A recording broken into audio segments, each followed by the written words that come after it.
ഒരു വിറ്റങ്ങ് കാച്ചി. അല്ല അങ്കിളിന്റെ മക്കൾ എന്ത് ചെയ്യും? ഇളയവ പുറത്തു പോയേക്കുന്നു. ആ അതാണ്ട് എത്തിയല്ല. ആ ഇവനെ രണ്ടു മൂന്ന് എടുത്ത് വെച്ച് കണ്ടിട്ടുണ്ട്. ഉള്ളവരെ ബിവറേജിലാണോ? അല്ല. അപ്പൊ കുണ്ടറ ഷാപ്പിലായിരിക്കും. അയ്യോ അല്ല. ഇവിടെ ഒന്നും അല്ലെങ്കിൽ ഞാനായിരിക്കില്ല, കാരണം ഞാൻ അങ്ങനെ അനാവശ്യമായിട്ട് പുറത്തു പോകാറില്ല. ഇപ്പൊ എന്ത് ചെയ്യുന്നു? ഇപ്പൊ തട്ടെടുക്കുന്നു, കുറച്ച് കഴിയുമ്പോ അഴിച്ചിടും. കറന്റ്ലി ഇപ്പൊ ഇതൊക്കെ തന്നെ ചെയ്യുന്നു. അച്ഛാ, രണ്ടുപേരും സംസാരിക്കുന്നതിന് ഇടയിൽ കയറി സംസാരിക്കാതെ. ഓ പറച്ചിലേട്ടാ തോന്നുന്നു. സ്റ്റാർ സിംഗർ പാടി സമ്മാനം മേടിച്ച ഫ്ലാറ്റിലാണ് ഞാൻ ഇരിക്കുന്നത്. അല്ല മൂത്ത മോൻ എന്ത് ചെയ്യും? മൂത്ത മോൻ എന്ത് പണയുന്നില്ലേ? വേണ്ട, ഞാൻ വിളിക്കാം. സോനു, ദേ നിന്റെ കളിപ്പാട്ടോ ഏതോ അങ്കിൾ എടുത്തോണ്ട് പോവാൻ പോന്നിട്ടാ.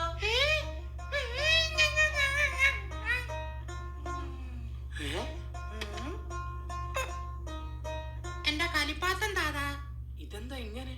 അത് ഇളയവനുണ്ടാവും വൈകിയപ്പം കുറച്ച് അധിക സ്നേഹവും വാത്സല്യം എല്ലാം കൂടി ഇങ്ങോട്ട് കൊടുത്തു. ഇവൻ ജോലിക്കൊന്നും പോകുന്നില്ലേ? ചെറിയ വഴി വലിയ സംസാരിച്ചോ. നാടിച്ചാ താങ്ങാൻ പറ്റേ 4 മാസം ചൂണ്ടല്ലേ. സോനുവിന്റെ കണ്ണെവിടെ? സോനുവിന്റെ മൂക്കെവിടെ? സോനുവിന്റെ ചെപ്പ എവിടെന്ന് വെച്ചൊരു ഒറ്റ അടിയെ കൊടുക്കാവോ?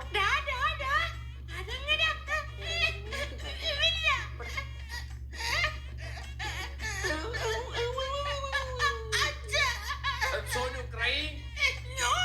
Sonu good boy or bad boy? ആ എന്നാ ഇലക്ട്രിക് വണ്ടി ചാർജ് എടുത്തോണ്ട് പോകും.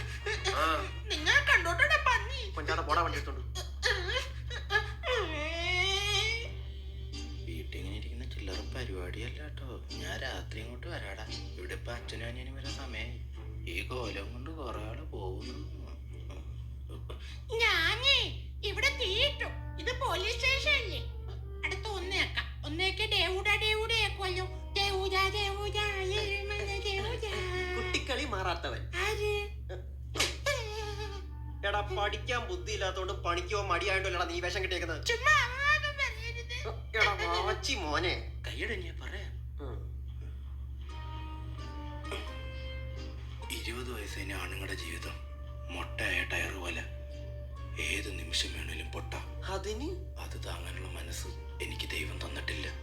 അതുകൊണ്ട് ജീവിതത്തെ അറിയാണ്ട് പൊട്ടനാവണം, അതോ അറിഞ്ഞുകൊണ്ട് പൊട്ടനാവണം. അതുകൊണ്ട് ഞാനാടാ അനുഭവിക്കുന്ന പന്നി. എല്ലാവരുടെ ഉള്ളിലും ഉണ്ട് ഒരു കുട്ടി, അത് തിരിച്ച സോഞ്ഞു പോവാഞ്ഞേ.